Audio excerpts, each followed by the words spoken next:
Lampião aceso. A linguagem ela exerce um papel muito importante na sociedade. As suas formas de interação e evolução podem ditar o rumo de uma população, de uma classe e de determinados grupos de pessoas. Por isso, hoje, o Lampião Aceso se põe a pensar sobre o papel das linguagens na sociedade brasileira. Contamos hoje com Cassiano Ekundayo, Fernanda Vilhalva e hoje a participação especial da nossa nova integrante, Marina Belelli. Para iniciar o nosso bate-papo, eu já quero passar a bola para ela, para Marina, para discutir o que é a linguagem. Marina, na sua visão, será que pronomes próprios, utilização de linguagens de sinais, braille e outras formas de expressão da linguagem podem realmente mudar o curso da sociedade? Olha, eu acredito que sim, porque a linguagem, ela é central nas nossas vidas, né? A linguagem, ela é ao mesmo tempo um reflexo da nossa sociedade e ao mesmo tempo um meio de transformação da nossa sociedade, pelo menos é assim como eu enxergo. Tem algumas abordagens, inclusive na psicologia, que fala muito da questão do quanto que a linguagem é construtora de uma realidade. Tem várias abordagens na psicologia que discutem muito isso. Mas não sei qual que é a visão de vocês. Eu vejo esses dois lados. Tanto uma linguagem que reflete o seu tempo, a sua época, quanto uma linguagem que também constrói e que também é possibilidade de mudança para uma outra sociedade. Eu concordo com a Marina. Eu acho que muitas vezes também a linguagem ela é um meio também de exclusão. Né? Eu posso até, como temos um advogado aqui no grupo, eu posso falar, por exemplo, o juridiquês. Né? Quando você pega um texto para ler, que foi escrito por um advogado numa sentença, ele é escrito exatamente para que você, pessoa comum, não entenda. Então, assim, olha, nós temos uma linguagem própria, nós podemos falar dessa forma, e assim, é uma linguagem para gente, para você, não é. Você não tem acesso, né? Ela limita o acesso, ela tem um propósito de não se fazer entender, pelo contrário, ela tem o propósito de afastar as pessoas, né? E muitas vezes a linguagem ela é usada nesse contexto. A gente percebe muitas vezes com uma classe social, ela coloca uma linguagem que ela é inacessível de forma proposital. Ela diferencia a classe social de forma proposital, com esse intuito. Né, o Rafa, fala um pouco da linguagem do jurídico, por exemplo. Se defende aí. Não, juridiquês, por incrível que pareça, eu não defendo. Eu defendo uma linguagem muito mais acessível dentro do judiciário, né? O Cassiano já teve a oportunidade de ler alguns trabalhos e até num ponto de vista da escrita, até psicológica, porque a gente precisa transmitir para os juízes, para as pessoas que leem, a informação de uma forma bem objetiva e clara, e às vezes é necessário até exprimir sentimentos que, se a gente coloca no juridiquês, a gente não consegue expressar, né? Ressaltar alguns pontos de discriminação, de exclusão, de dores vivenciadas pelas pessoas, que a gente precisa retratar isso dentro de um pedido, não comporta o juridiquês. É claro que uma old school, né, uma escola antiga da advocacia, ainda mantém uma posição de linguagem muito bem, não diria culta, mas muito bem utilizando o uso do vernáculo, eu diria assim. Mas a linguagem, a palavra como um todo, né, ela tem esse papel importante porque ela pode definir mesmo o rumo dentro do sistema judiciário que a gente está comentando aqui, o rumo da vida de uma pessoa. Se o advogado não expressa bem o que ele realmente quer, quem está na outra ponta a decidir também não consegue dar o que ele pede. E eu acho que esse paralelo do judiciário com o que a gente vive hoje na sociedade é muito real, porque nós temos muitas falas, muitas linguagens de vários grupos, de várias comunidades, e por ter particularidades de cada grupo, às vezes acontece uma falha na comunicação. A gente iniciou esse bloco falando da linguagem de sinais, de pronomes neutros, tudo como forma de representatividade. Mas será que essa representatividade ela consegue realmente superar a barreira, né, do preconceito, do ódio, ou até mesmo do desconhecimento, para chegar no seu receptor a mensagem clara e objetiva e cumprir com o seu papel de transformação? O que você acha, Cassiano? A Fernanda usou o termo exclusão, né?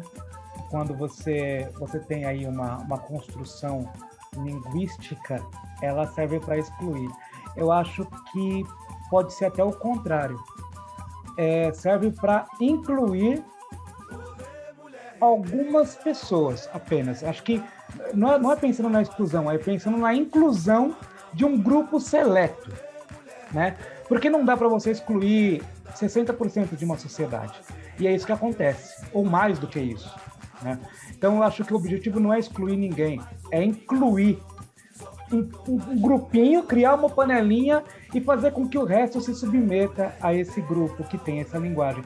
Vou dar um exemplo. Se uma pessoa que foi acusada de algum crime tiver que responder por um processo, ela vai depender exclusivamente, dependendo da situação, dependendo do grau de escolaridade, de um advogado, né? De alguém que tenha aquele conhecimento específico. E aí o que acontece? Eu posso dizer que essa pessoa é só excluída? Ela não é só excluída. A sociedade é construída de um jeito para que ela não seja parte daquilo mesmo. E quando ela chega perto de ter acesso àquilo, ela se cria uma outra barreira, né? Então, eu acho que é mais do que exclusão. Acho que é inclusão de poucos nesse processo, dentro da questão linguística no país. Mas eu entendo que é exclusão, porque, por exemplo, quando você fala pra gente de preconceito linguístico, né, a gente vê muito isso hoje. Alguém faz um comentário e ele errou o português, e aí você joga toda a ideia da pessoa, tudo o que ela quis expressar, você entendeu. Mas porque ela usou um verbo na conjugação errada, aí você fala, não, isso não vale, você vai ficar, você não sabe nem falar, você não pode falar comigo. É uma forma de você excluir, né? E o preconceito linguístico é algo muito forte, né? Você pode até falar bem porque você é professora, então na sala de aula você consegue identificar isso, né?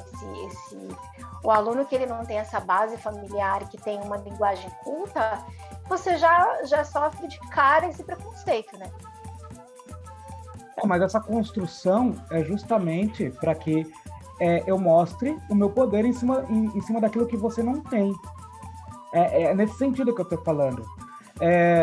Essa dificuldade é mais para incluir um grupo pequeno do que para excluir um grupo grande, porque não dá para você excluir todo mundo, mas dá para você fazer um esforço para que aquele grupo pequeno detenha o poder. É nesse sentido. Eu não tô tirando a sua fala, eu estou dizendo que pode incluir também essa possibilidade de exercer o poder, mas não necessariamente está ligado a uma exclusão, porque não dá para você excluir tudo e todos, mas dá para você se esforçar para essas pessoas não chegarem até você, né? Eu queria colocar uma coisa, né? Assim, eu acho que não dá para a gente pensar em linguagem se a gente não pensar em contexto, né? Porque, de fato, hoje a gente vive assim, como se fossem várias comunidades linguísticas. Se eu for numa audiência e participar acompanhando algum adolescente que eu atendo, algum caso que eu atendo enquanto psicólogo, eu vou falar de um jeito. Se eu estiver no meu trabalho, eu vou falar de outros. Então, assim, a gente não consegue falar em linguagem se a gente não pensar em contexto, né? E aí eu acho que uma pergunta que é sempre importante para a gente estar fazendo é com quem eu estou falando, né? Com quem eu estou falando? Voltando na questão lá do sistema judiciário e tudo mais, eu até compreendo quando um advogado que tem que se reportar a um juiz use uma determinada linguagem. Mas, no momento em que ele vai falar com uma pessoa que ele está, sei lá, defendendo, se for um defensor público, tem que ser outra. Porque senão, ele vai estar excluindo sim, né? Então, quer dizer, a gente transita por várias comunidades linguísticas dependendo da nossa posição social, dos locais que nós frequentamos. Mas para a gente não cair nessa armadilha de excluir, a gente tem que estar sempre pensando no contexto e para quem eu falo, né? E esse ponto é muito bacana, Mari, porque assim, a profissão de advogado, ela depende da palavra como forma de instrumento de trabalho. Então, o emprego da técnica não necessariamente quer dizer que você tem que falar complicado ou escrever complicado. Você consegue cumprir muito bem o papel do emprego da técnica, utilizando as expressões apropriadas, mas, ao mesmo tempo, também conduzir a explicação desse contexto técnico de uma forma compreensível e palatável, né? Que todos consigam entender. Tem um ponto, acho que todos aqui são cringe, né? Todos vieram de uma era do começo da internet, e eu não sei se vocês se recordam de um preconceito que existia, até de um temor de muitos linguistas, sobre o uso da escrita na internet. VC, TBN, TD, para exprimir algumas expressões do cotidiano. E na época, havia até uma grande discussão de que essa linguagem mataria a norma culta da língua brasileira. Pois bem, estamos aqui, né? Já houve uma mudança de século, a tecnologia continua aí prosperando e avançando, e a norma culta continua existindo. Será que essas outras formas de inclusão que decorrem da linguagem, elas também colocam em xeque a possibilidade de acabar com a norma culta, ou é também mais uma nova onda que vai ser abarcada, vai ser acabando fazendo parte do dia a dia dos brasileiros? O que vocês acham? Eu acho que sempre vão ocorrer mudanças. Sempre. O que eu não acho é que essas mudanças têm que ser feitas, têm que ocorrer de maneira deliberada, né? Até 100 anos atrás, ou 200 anos atrás, a gente falava vós-me-se. Hoje a gente fala você. Amanhã a gente vai falar de outro jeito, mas tudo passa por um processo. E aí o que acontece? Eu penso que esse processo é inevitável. Agora, como esse processo vai se dar lá na frente, ou o que vai acontecer, o que será excluído ou incluído, aí é difícil da gente decidir, né? Ou saber. Pessoal, tem um ponto que a gente fala muito aqui no canal, que é brasilidade, né? A gente não pode fugir desse ponto principal nosso, aqui do Dona Flor, que é trazer o orgulho da nossa cultura, do nosso povo brasileiro, das diferentes formas. E nesse período de pandemia, de home office, a gente tem utilizado muitas expressões americanizadas, né? Pelo menos eu tenho notado que muitas palavras em inglês passaram a fazer parte do dia a dia que antes não faziam parte, né? Home office, fazer um call, me dê um feedback, vamos fazer um brainstorm, né? E assim por diante. Essa internalização de palavras que possuem similares, vocês acham também que é uma forma de relegar, de afastar essa brasilidade nata que a gente tem? Não, eu acho que só que a pessoa é chata mesmo. Porque é muito chato alguém Concordo te plenamente. Ai, vamos para uma reunião de briefing. Ai, pessoa chata. Não, eu acho que assim, o uso de estrangeirismo na língua é bem comum e acaba aumentando a pandemia. Mas eu acho que é muito chata a pessoa que replica o tempo todo, até para mostrar o conhecimento dela em inglês. E eu trabalhava em multinacional e sempre tinha umas pessoas que usavam o meio da palavra, usavam o inglês assim para se mostrar, e aquilo me parecia tão pedante, tão chato. Então acho que a pessoa é chata, né? A gente tem apego à nossa língua, a gente tem apego, e ela é como o Cassiano falou, né? A língua é viva, né? A língua ela se molda o tempo todo, né? Então algumas coisas ficam, por exemplo, mouse. Ninguém fala o negócio do computador de outro nome, eu nem sei que nome usaria, mas quando a gente usa uma língua, uma expressão brasileira no lugar de um estrangeirismo, a gente parece tão mais legal, né? É uma pessoa tão mais simpática, né? Quando a gente coloca a nossa língua, ou seja, a nossa fala, a gente está colocando a nossa identidade também, né? Eu acho que por isso que parece que é mais legal, porque você se identifica e você acaba falando, não, isso é meu, eu faço parte disso. Por exemplo, uma coisa que eu acho muito legal é a forma com que algumas pessoas de algumas regiões do Brasil falam, né? Eu olho e falo, isso é muito Brasil, isso é Brasil. Né? Quando a pessoa usa uma linguagem regional para se expressar. Eu acho muito legal. Mas, ao mesmo tempo, em relação à língua estrangeira entrando no nosso cotidiano, eu acho que é natural.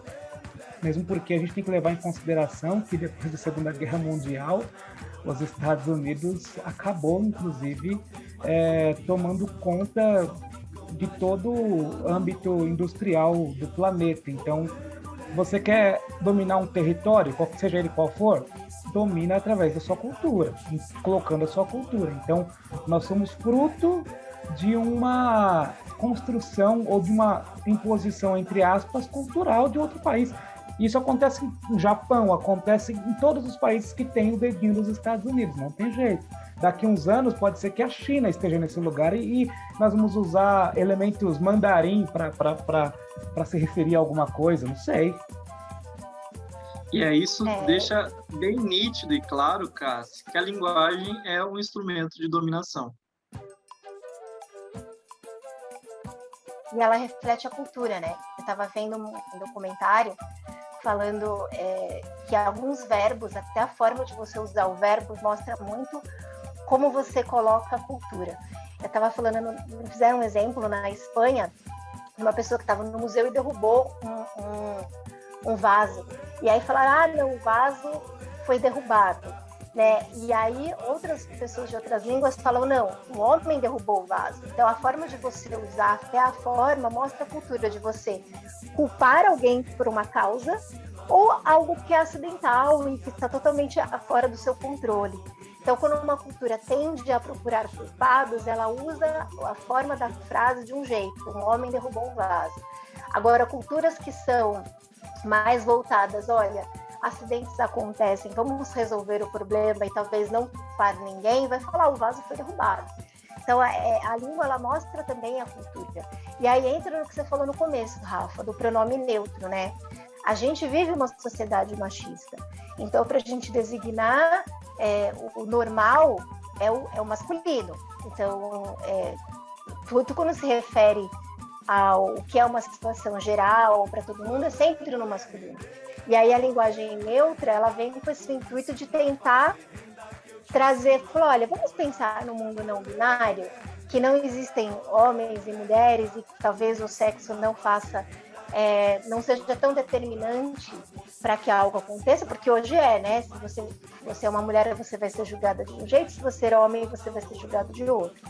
E aí a linguagem não binária vem essa tentativa dessa equidade de gênero. Né? Eu só acho que ela é muito moderna ainda hoje para que a equidade de gênero na prática ainda não existe. Né? Hoje ainda existe diferença salarial, hoje ainda existe uma forma de validar a opinião de uma mulher diferente da opinião de um homem. Então, a sociedade ainda está longe de uma equidade de gênero, que é uma linguagem não binária, ela já está lá muito na frente, enquanto ainda a vida real ainda não aconteceu isso. Né? Então, a língua ela tem que refletir a sociedade e, às vezes, até está um pouco avançada do que em relação a ela. Né? Porque muitas vezes eu me sinto ruim, me sinto mal de usar uma linguagem não binária, porque em alguns momentos me parece um pouco falso, um pouco artificial, porque a gente ainda não conquistou esse mundo não binário, a gente ainda não conquistou na prática essa equidade de gênero. Eu não sei como é que vocês se sentem em relação a isso, mas eu me sinto assim, às vezes quando eu uso um todes, eu me acho, gente, não está todos ainda estão todos. Uma coisa que a Mari falou que é bem bacana é aonde é empregada essa palavra, né? Às vezes eu me sinto confortável quando eu me dirijo a uma comunidade LGBTQIA+, onde tem representantes para isso. Mas eu também tenho a consciência de que o emprego da palavra também é uma forma de fazer com que as pessoas compreendam que essa parcela da população existe. que eu quero perguntar para a Mari, como profissional da psicologia, se gera impactos psicológicos, até de identificação, de formação subjetiva na pessoa, se ela tem pronomes e linguagens próprias para designá-la. O que você acha a respeito disso, Mari? Eu fico muito contente de ver esse tipo de discussão acontecendo hoje em dia. Também tenho essa sensação de que esse tipo de discussão está mais avançado do que a gente de fato vive, né? Assim, quer dizer, a gente está numa época onde a gente está vendo muito preconceito, né? E parece até que deu uma crescida aí no preconceito, ou talvez essa onda conservadora que a gente tem vivido, parece que esses preconceitos vieram mais à tona. Então, eu tenho essa sensação de que tipo, é como se a gente tivesse uma discussão mais avançada do que a época que nós estamos vivendo. Que eu acho que é aquela ideia da linguagem também como transformação, né? Não só como um reflexo do que a gente já é, mas a possibilidade de transformação da sociedade que a gente vive. Nesse sentido, eu acho muito, muito positivo, né? A gente ter esse tipo de discussão, isso está em pauta de alguma forma.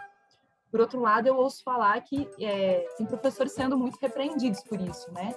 Por utilizarem essa nova forma de linguagem. Então, se coloca em discussão, mas com isso vem uma repressão muito forte também, né? Eu não me sinto familiarizada com esse tipo de linguagem. Às vezes que eu tentei falar, eu me senti esquisita, meio estranho, sabe? Assim, como se eu não tivesse me apropriado disso ainda, né? Acho que é essa sensação que eu tenho. Não é algo do que eu me sinto, assim, que eu tenho propriedade sobre aquilo, entende? Mas eu acho que é importante a gente começar a pensar sobre isso, e eu acho que é um exercício para nós, né? Assim, porque é uma questão, assim, da gente também fugir dessa coisa do... Não é só da questão da gente masculinizar tudo, né? Então, todos está embutido todo mundo, mas tem a questão de não ser aquela ideia da binariedade, né? De ser ou homem ou ser mulher, né? É para representar essas pessoas que não se encaixam nessa lógica binária. Então, realmente é muito desafiador, né? Porque a gente pensa tudo nessa lógica binarista ainda, né? É isso o que eu penso. Ô, Mari, você já atendeu algum paciente trans, não precisa citar nomes, claro. Como que eles se sentem ao ouvir a linguagem não binária, ou alguma pessoa que se identifica como gênero não binário, e a pessoa, você já atendeu alguém assim, que a linguagem ajuda essa pessoa ou não? Nunca atendi uma pessoa trans. Nunca atendi uma pessoa trans. E aí é uma coisa interessante a gente pensar nesses recortes que a gente começou falando da linguagem também, como uma forma, como um marcador da classe social, né? Como eu trabalho na área social, eu trabalho com pessoas que geralmente são de classes mais baixas, né? Com pessoas mais pobres, mais marginalizadas. E eu tenho a sensação que o preconceito é até maior. Então, esse tipo de discussão nem aparece, assim, né? Porque ainda é tanta violência e às vezes até uma própria dificuldade de assumir isso, né? Tipo, de assumir, por exemplo, enquanto gay entre adolescentes que são infratores é muito difícil, porque a pessoa é muito marginalizada entre os próprios adolescentes infratores. Tipo, isso é muito mal visto. Então, também tem essas interações, né? Entre classe social e a sexualidade, enfim. Tem essas diferenças também, né? A língua, ela demonstra bem esse marcador social, né? A gente consegue... eu trabalho numa organização social também. Então, você tem contato com diferentes tipos de pessoas. E aí, quando você... eu estava conversando com uma mãe, que era a mãe de um menino trans. E quando ele entrou na organização, ela não reconhecia ele como homem. Ele foi matricular a minha filha. E o tempo todo ela usava o termo feminino. E a gente fez uma reunião já há uns 6 meses dentro da organização, e quando ela falou assim, não, ele é o meu menino, ele é o meu filho, e quando ela falou a palavra filho, foi tão carregado de uma emoção tão forte. Então a língua, o fato dela usar o gênero correto, 6 meses de trabalho para ela reconhecer, assim, foi emocionante, assim, eu tô até arrepiada, porque como a língua demonstra a aceitação e o amor, né? O fato dela usar o gênero correto foi, assim, de uma emoção, de um carinho, de um momento, assim, tão lindo, né? Então, como a língua consegue expressar o quanto a gente abraça uma mãe abraçando um filho, né? Então, quanto é o peso disso, né? Eu acho que o processo aí é o processo de internalização, né, do arquétipo, né? Porque o que acontece, uma vez eu conversando com um amigo meu, ele é professor de inglês, e ele falou: eu só tive certeza que eu falava bem o inglês quando eu comecei a pensar e sonhar em inglês. Antes disso, ele falou que ele não conseguia ter essa segurança de que ele realmente falava o idioma. Eu acho que, fazendo um paralelo, penso que conseguir usar o todes também passa por aí, né? Por esse lugar, né? De, olha, eu preciso lidar com isso, e enquanto eu não conseguir olhar para o meu filho e não ver mais a menina, fica muito difícil de eu poder falar. E aí, quando eu falo, é sinal de que realmente agora eu estou sonhando com aquilo, eu não estou mais me esforçando para falar, saca? Eu acho que esse lugar que a gente precisa alcançar quando se fala da utilização da palavra.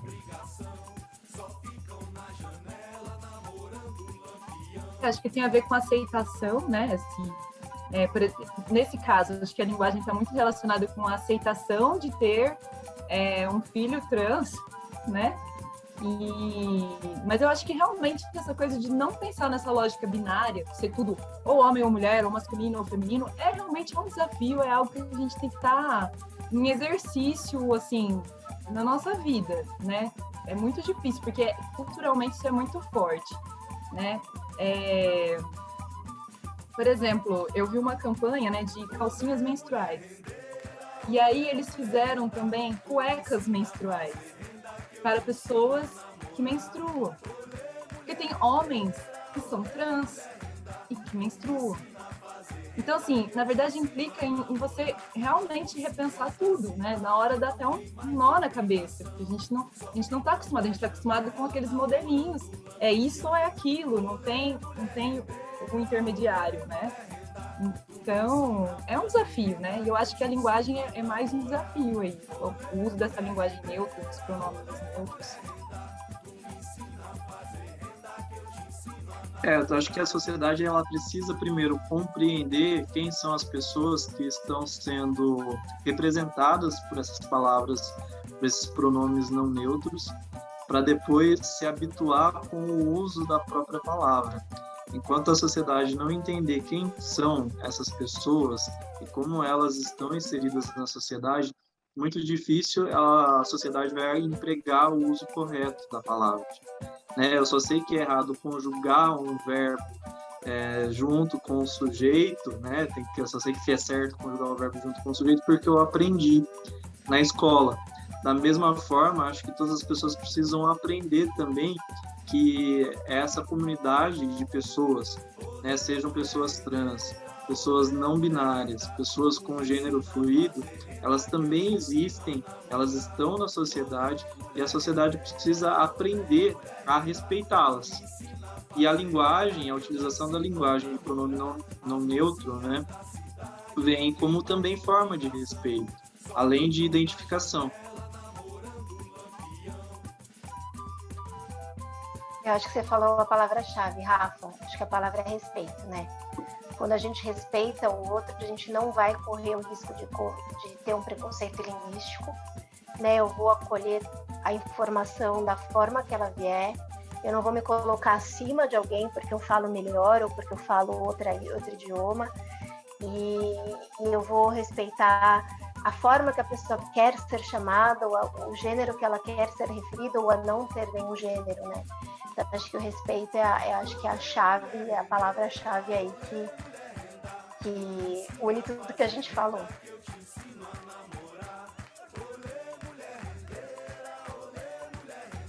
A vivência é um fator muito importante nessa construção, né, Fer? Eu não sei vocês, mas eu tive clientes, tive conhecidos que são pessoas trans, pessoas não binárias, e a carga de preconceito que essas pessoas passam diariamente é muito pesado, né? Em algo simples, né? Ao invés de o menino, ou menina, sabe? As pessoas sempre querem rotular, ao invés de dar uma característica que aquela pessoa é uma pessoa com subjetividades, com sonhos e tudo mais. Assim, não estou romantizando, pelo contrário, estou tentando trazer a humanização para a parcela da população que existe e está aí inserida. Essas pessoas, elas são colocadas em xeques na utilização de banheiros públicos. Então, assim, como que a gente quer que a linguagem seja modificada se as pessoas não estão respeitando o básico, que é o uso de banheiro? Então, assim, tudo parte de uma premissa de compreender e de aprender. E para aprender, a pessoa precisa estar disposta, né? Estar aberta a esse tipo de conhecimento. Então, Rafa, mas é nisso que foi aí que eu quis chegar, quando eu falei que não é só uma questão de exclusão, né? É uma questão de eu querer me sobrepor a você. Olha, eu sou melhor do que você, porque eu posso usar o banheiro e você não. Né? E aí, claro, vai cair no que nós chamamos de preconceito. Mas eu acho que nessa altura não é mais preconceito. É coisa de cafajeste mesmo. Porque o preconceito diz respeito àquilo que você não conhece. Entendeu? A gente já tá num ponto que todo mundo sabe. Então, assim, não é uma questão mais de preconceito. É uma questão de querer mostrar que eu posso e você não. De querer sobressair, me sobressair em cima de você. Olha, eu consigo tal coisa, você não vai conseguir, você não consegue nunca. Porque eu acho que, não sei, eu tenho repensado muito sobre a palavra preconceito por causa disso. Porque se a gente estivesse falando sobre isso no início do século XX ou no final do século XIX, vá lá. Mas a gente está falando isso no século XXI, onde todas as informações sobre questões de gênero e raça já foram esgotadas em livros, na internet, em tudo quanto é lugar. Então eu acho que é mais uma necessidade que o indivíduo tem de se sobressair sobre o outro, independente de qualquer coisa, do que mesmo um preconceito, um conceito de algo, um conceito equivocado sobre algo que eu não conheço. Eu penso que é isso. Eu não concordo. Eu concordo, tá? Eu acho que ainda tem muita gente que não conhece muita diferença entre gênero e sexualidade, né? Você está falando de alguém que tem acesso a esses livros, de alguém que teve acesso a essa informação. Hoje na escola você não tem uma educação sexual que passa por esse ensinamento de uma forma mais detalhada. Se você perguntar hoje, eu com várias, já conversei, eu tô falando por mim, de pessoas que eu conheço, que eu converso, que não são tão idosas, que não sabem a diferença de uma pessoa trans de uma pessoa homossexual, e não conseguem fazer essa distinção do que é sexualidade e do que é gênero, né? As discussões de gênero são discussões que a gente pode ter desde criança. Sexualidade você vai tratar na escola em alguns outros momentos. E essa informação não é tão estudada. E a gente vê hoje uma tendência conservadora, a cada vez mais a escola não tratar assuntos importantes como esse. Então, quando a gente fala de que a informação existe, ela existe, mas ela não é acessível a todo mundo, né? Então, a questão de gênero e questão sexual ainda é vista ainda por uma parcela não intelectualizada, mas que teve um pouquinho mais de acesso ao conhecimento, né? Muita gente que não teve acesso não sabe disso. Essa mãe não sabia, ela foi aprender com o filho dentro de uma organização social, mas se ela não estivesse dentro de uma organização social, ela nunca ia saber. Então não é uma informação tão pulverizada. A gente luta para que seja, a gente quer que seja, mas essa semana mesmo eu achei maravilhoso. Eu recebi, como profissional de comunicação, uma instituição do terceiro setor fez um manual para as marcas como conversar com o público LGBTQIA+. Então, é um manual explicativo que saiu essa semana, explicando, ou seja, a informação que a gente acha que todo mundo deveria saber, não todo mundo sabe, senão a gente não estaria falando de um manual que saiu essa semana. Depois a gente pode até deixar no link do vídeo, se alguém tiver interesse, que é um manual bem interessante, é bem legal. E aí, como a gente estava pensando em falar em língua, eu dei uma lida. São informações que para a gente eram normais, ok, e bem discutidas mas se sair um manual é porque alguém precisava ler aquilo. Eu queria comentar só uma fala aí do Cassiano em relação à informação, né? De fato, nós vivemos num momento em que a informação está mais acessível às pessoas, embora a própria Fernanda tenha falado, não chega para todo mundo da mesma forma, né? Mas existe uma outra coisa também, né? Além da informação por si só, ela não basta para combater um preconceito, né? Existem questões de valores e de atitude também, né? São coisas que a gente estuda na psicologia. Então, por exemplo, tem pessoas que são muito avessas a coisas diferentes, né? A novidades, por exemplo. E isso é algo que atrapalha muito, né? Assim, a gente lidar com essas questões mais atuais de uma forma diferente, porque se a pessoa não tem essa disposição para a mudança, ela vai querer reproduzir aquilo que ela sempre viveu, aquilo que ela sempre... Essa sociedade que ela sempre viveu, ela vai querer continuar reproduzindo sempre. Então, não é só uma questão de informação, é uma questão também de atitudes e valores, né? E, assim, o ideal seria que não só a gente, por exemplo, tivesse acesso na escola a essas informações, né? Tipo, a própria educação sexual, o que é sexualidade, o que é gênero e tudo mais, mas que isso fosse vivido de fato dentro das escolas, né? Não adianta também ter aquela coisa da palestrinha que você ensina isso, mas aí no dia a dia, entre os alunos, os próprios professores muitas vezes também reproduzindo muitos preconceitos, também não adianta, né? A gente teria que vivenciar isso realmente, e não só a questão da teoria ou só da informação, né?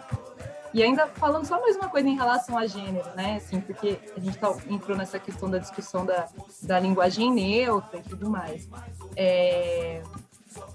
A gente, então estamos pensando em usar um tipo de linguagem em que as pessoas não precisam se encaixar nessa lógica binária, tipo, ou masculino ou feminino.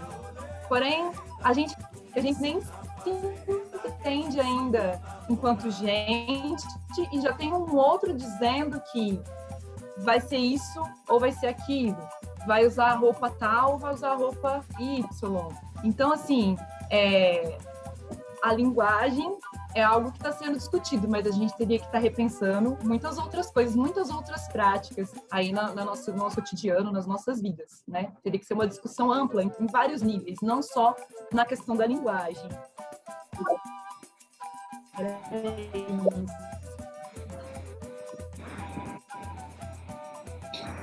Acho que tem um complemento também, que eu estava pensando a respeito da fala do Cassiano, e casa muito com o que a Mari disse agora.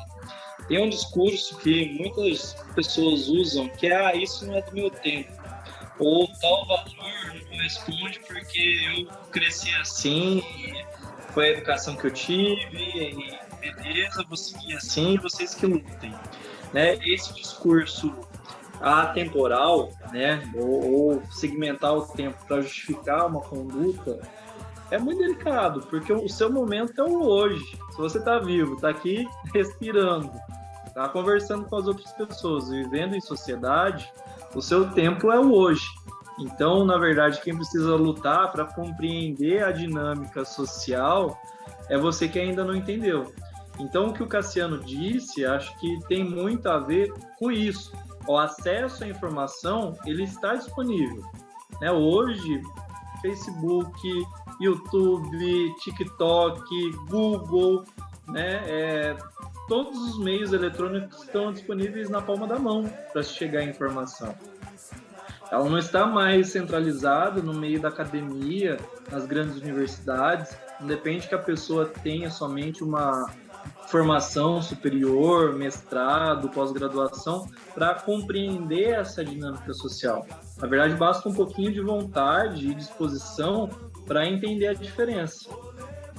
Por que isso me incomoda? Ou por que eu fui condicionado a entender que isso não é normal? E uma reflexão também que é necessário fazer é, isso não é da minha época? Mas você já parou para fazer um recorte na história para ver se isso já não existiu antes de você? Essa forma de pessoa, essa forma de linguagem, essa forma de comportamento social, será que não te antecede? Então, será que você que não está no tempo correto? Então, essas reflexões, na verdade, partem da premissa de vontade. Se a pessoa não tem vontade de aprender, de modificar o que ela tem de bases, eu não digo a questão de modificação de valores, mas sim compreender para respeitar. Ela não avança, ela não consegue compreender por que existe todos. Eu não sei se vocês ouviram no TikTok uma moça que falava com uma propriedade linguística que depois eu até fui pesquisar para saber se ela era realmente formada na área. Professora. Se tinha alguma formação em linguística ou algo do tipo. Mas ela abominou o uso de todos, que já existe todos, todas, que todos, inclusive, seria redundância no uso da palavra. E veja, esse tipo de informação, ela é disseminada em larga escala, porque está no TikTok. Então, aquela pessoa que acha que o posicionamento dela é correto, porque ela cresceu assim, viveu assim, aprendeu assim, só é reforçada por essas pessoas que estão também utilizando as redes sociais em ampla escala para reformar. E aí a gente entra numa outra discussão, que é a informação e a absorção da informação seletiva, que é o tiozão do WhatsApp. Ou seja, você que lute, irmão. Você que não sabe, lute, porque a informação tá aí, bicho. Não tem mais desculpa. Esse é meu recado, mano. O papo é esse. Não, mas assim, eu não tô falando daquela pessoa que é ignorante por opção, Eu tô falando, gente, você tá falando, o Rafa deu vários exemplos de todo mundo precisa ter acesso à internet. Tem pessoas que não têm acesso à internet, gente. A gente tá falando, quando a gente fala de periferia, a gente entende, vocês moram em Ribeirão Preto, vocês moram em lugar rico. Aqui em São Paulo tem lugar que não tem acesso à internet. Então, quando o cara fala, tá, informação na internet, tá aí. Quando você não tem acesso à internet. Então, assim, eu tô falando, tem gente que não tem acesso à internet, não tem acesso à informação mesmo. Porque ela não aprendeu na escola. Ah, sim, existe. E porque ela não tem acesso. Então, assim, tem o ignorante que ele quer ser ignorante. Esse tipo de pessoa a gente nem inclui na conversa, porque, enfim. Agora, o que é o nosso papel?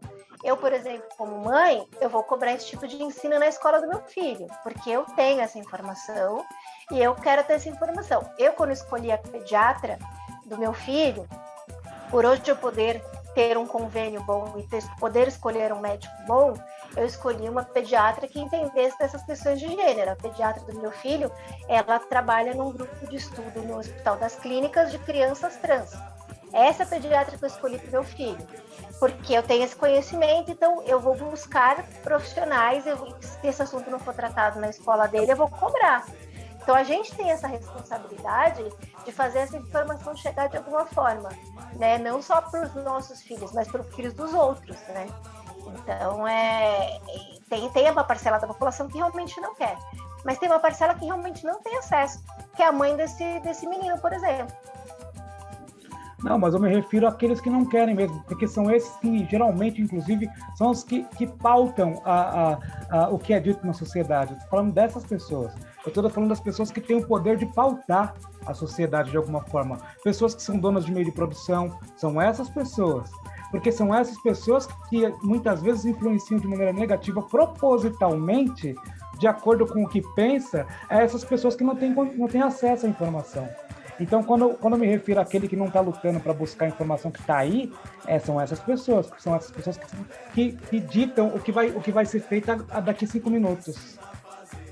não muito distante disso, a gente fez um episódio pro Dona Flor da Patrícia Bravanel. A filha do Silvio Santos não sabia a sigla LGBTQIA+. Aí eu não sei se ela não sabia por desconhecimento ou não sabia por qualquer outro tipo de desculpa, né? Não vem ao caso entrar no mérito aqui. Mas esse tipo de fala, né, de um desconhecimento velado, ele reforça o preconceito. Ele reforça o preconceito. Reforça a desigualdade, né? E é através dessas pessoas que têm a capacidade de disseminar o conhecimento não fazem. Donos de televisão, professores, líderes religiosos e assim por diante. Porque tenha certeza, mesmo que a pessoa não tenha acesso à internet, ela faz parte de alguma comunidade. Seja religiosa, seja de bairro, seja do grupo escolar.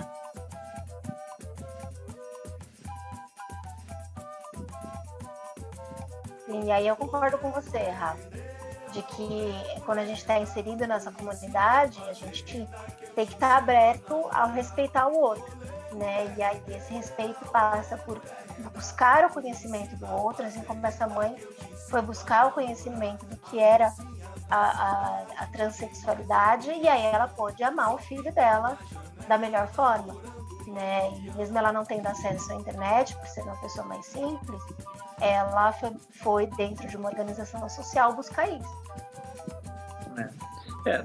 Para ir além da questão da linguagem formal, escrita e oral, a gente precisa também trazer a questão da linguagem como símbolo, né? E fazendo um paralelo com a comunidade LGBTQIA+, é importante a gente lembrar do estereótipo do homossexual, do gay. O estereótipo do gay é aquele afeminado, que usa maquiagens, que usa roupa de mulher, que é promíscuo. Então, essa cultura ela foi internalizada por um tipo de linguagem não tradicional.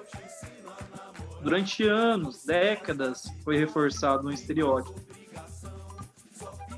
E isso entrou no inconsciente da população. Então, veja, a linguagem formal, tradicional, aquela prevista no vernáculo, no dicionário, ela é parte, mas existem outras formas de linguagens visuais que também contribuem, podem quebrar barreiras ou erguer muros. Então é importante a gente pensar no nosso papel também nesse sentido. Quando a gente se expressar de forma artística, de forma literal, qual que vai ser a mensagem efetivamente passada? Real. Eu acho interessante pensar um pouco assim na linguagem também, como a linguagem é sexista, né? Às vezes eu já vi o pessoal comentando assim na internet como algumas palavras a gente só usa para um gênero e não para o outro, né? Então, por exemplo, a palavra vulgar, a gente só usa para se referir à mulher. A gente raramente escuta falar assim, nossa, que homem vulgar. A gente só usa esse tipo de adjetivo, né, para falar de mulher, né? Uma outra palavra também, né, tipo assim, frouxo. A gente nunca fala que mulher frouxa. A gente fala que homem frouxo, né, nesse sentido pejorativo. Então, de fato, assim, a linguagem não é nada neutra, né? A linguagem está aí carregando também os nossos preconceitos que existem aí na sociedade. Por que a gente usa uma palavra para se referir a um dos sexos e não usa outras para se referir? Então, é algo que a gente tá pensando também.